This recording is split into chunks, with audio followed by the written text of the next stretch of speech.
नमस्ते प्यारे बच्चों, स्वागत है आपका रामरूप शर्मा चैनल पर। मैं हूं रामरूप शर्मा और आज की जो वीडियो है वो मैं लेके आया हूं 11th क्लास के बच्चों के लिए, यानी कि ऑल अबाउट 11th मैथमेटिक्स के बारे में। तो मैं हर एक चैप्टर के बारे में छोटी छोटी समरी बताऊंगा, जहां पर आप जब उस चैप्टर को करेंगे तो वहां पर उन चीजों पर जरूर फोकस करें।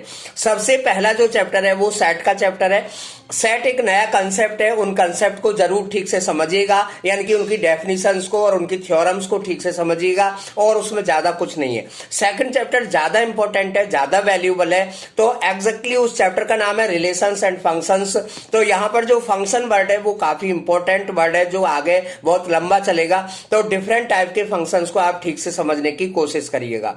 नेक्स्ट जो चैप्टर है वो है ट्रिग्नोमेट्रिक फंक्शन, और ट्रिग्नोमेट्रिक फंक्शन बहुत इंपॉर्टेंट चैप्टर है। आपकी जो ट्रिग्नोमेट्री है जो 10th क्लास में आपने की थी, खासतौर पे जो आइडेंटिटीज आपने की थी, उसी का एक्सटेंडेड फॉर्म में बहुत ज्यादा फॉर्मूले होंगे। फॉर्मूले की रटने की कोशिश ना करें, आप ज्यादा से ज्यादा उनके बेस पर क्वेश्चन करेंगे तो फॉर्मूले अपने आप आ जाएंगे, और उनके डेरिवेशन जरूर करें, यानी कि फॉर्मूला ड्राइव जरूर करें।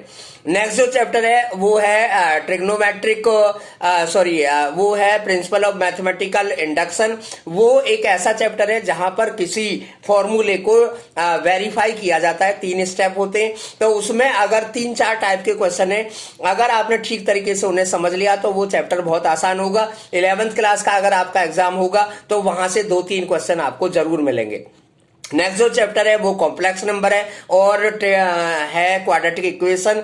ये जो कॉम्प्लेक्स नंबर और क्वाड्रेटिक इक्वेशन है, छोटे छोटे पार्ट हैं 11th क्लास में, हालांकि अपने आप में ये बहुत बड़ी चीज है, तो इन्हें आप ठीक से समझने की कोशिश करिए। और जो क्वाड्रेटिक इक्वेशन है वहां पर जब हम 10th क्लास में करते थे तो डी की वैल्यू अगर लेस देन 0 आती थी तो उसे हम कह देते थे कि ये इमेजिनरी रूट्स है, लेकिन वो इमेजिनरी रूट भी हम आयोटा की हेल्प से वहां पर निकालेंगे। उसके बाद में है लीनियर इनइक्वालिटीज। ये ग्राफिकल मेथड है, ग्राफ है और कुछ ज्यादा नहीं है।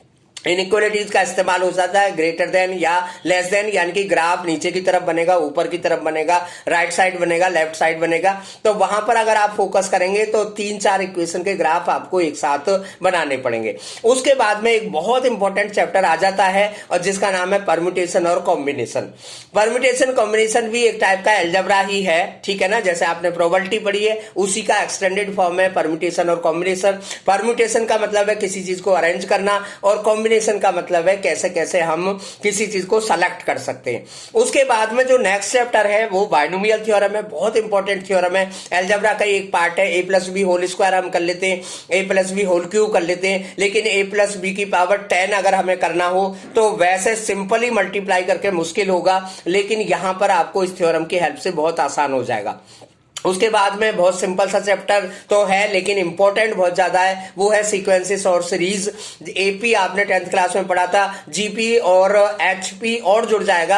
हालांकि एनसीईआरटी में एचपी नहीं है, लेकिन एचपी भी आप साथ के साथ पढ़ लेना है। उसके बाद में आपकी कोऑर्डिनेट ज्योमेट्री आएगी दूसरे रूप में, और उसका नाम होगा स्ट्रेट लाइंस। स्ट्रेट लाइंस में आपको बहुत अच्छे तरीके से पढ़ना होगा, क्योंकि ये चैप्टर आपका जेई मेंस की तरफ जाएगा। हालांकि एपी में भी जेई मेंस से क्वेश्चन आ जाता है, क्वाड्रेटिक इक्वेशन से भी जेई मेंस से क्वेश्चन आ जाता है, ट्रिग्नोमेट्रिक फंक्शन से भी जेई मेंस से क्वेश्चन आ जाता है।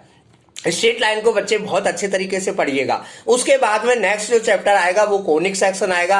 जैसे आपने क्यूब, क्यूबॉइड यानी कि 3D वगैरह पढ़ी थी, अब वो जो आपकी 3D है वो थोड़ी सी एक्सटेंड होके चला जाएगी, पैराबोला पर, हाइपरबोला पर, एलिप्स पर चली जाएगी, तो उसे वहां पर ठीक तरीके से पढ़िएगा। उसके बाद में 3D एक छोटा सा चैप्टर होगा, यानी कि 2D आपने 10th क्लास में पढ़ा है, और अब 11th क्लास में आप 3D पढ़ेंगे, यानी कि XYZ एक्सेस पर आप क्वेश्चन करेंगे, ठीक है ना। उसके बाद में लिमिट और डेरिवेटिव, यानी कि हम जुड़ेंगे 12th क्लास की तरफ, यानी कि इंटीग्रेशन और डिफरेंशिएशन की तरफ हम कदम उठाएंगे।